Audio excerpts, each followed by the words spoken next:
Welcome. Kelvin Dale here, revealing how the Irish had an impact on helping shape the United States. We go now to the story of Irish immigration from the very beginnings of the American colonies right into the 20th century. Let's get into it.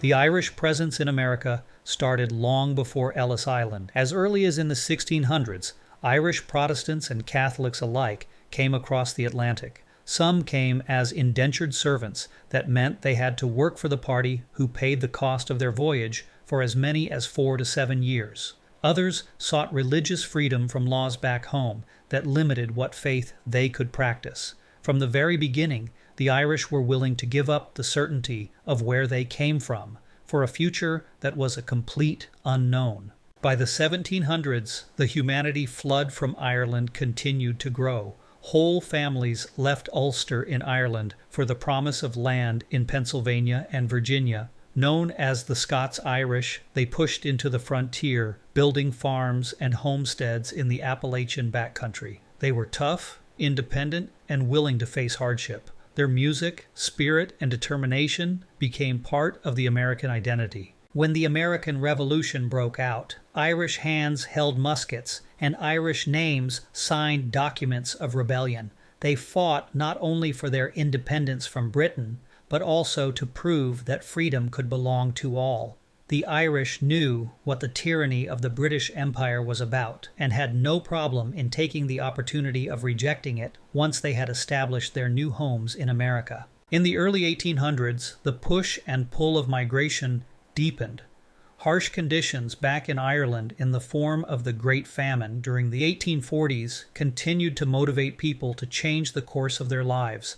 Potato fields turned black, and a people in desperation poured across the ocean. Millions landed in cities like Boston, New York, and Philadelphia. These were the Irish who dug canals, laid railroads, and filled factories that built the United States. Life was hard, but it was a life that was much better than the hunger they had left behind. Irish communities took root in America's growing cities. Churches, newspapers, and neighborhoods sprang up all across the Midwest. Like in many countries, those who came first are not likely to accept newcomers, and it was no different in 19th century America. Shop owners placed signs in their windows that said, "No Irish need apply." But as years passed, the Irish turned their adversity into a strength. They joined unions, organized politically, and gained a voice in the halls of power. During the 19th century, the Irish were no longer just survivors. They were city mayors, police chiefs, bishops, and business owners. Irish names filled the roles of the Civil War armies, fighting on both sides of that bitter conflict. The story of Irish immigration didn't simply fade away after the famine years. It carried into the 20th century when the grandchildren of famine immigrants rose to earn their place in America's story. A few striking examples of this was when John F. Kennedy was elected President of the United States. Henry Ford created the automotive industry, and Grace Kelly, an actress who made her mark on the American film industry. All were Irish descendants and were determined to take advantage of the opportunities their forefathers and mothers made possible by changing the course of their future.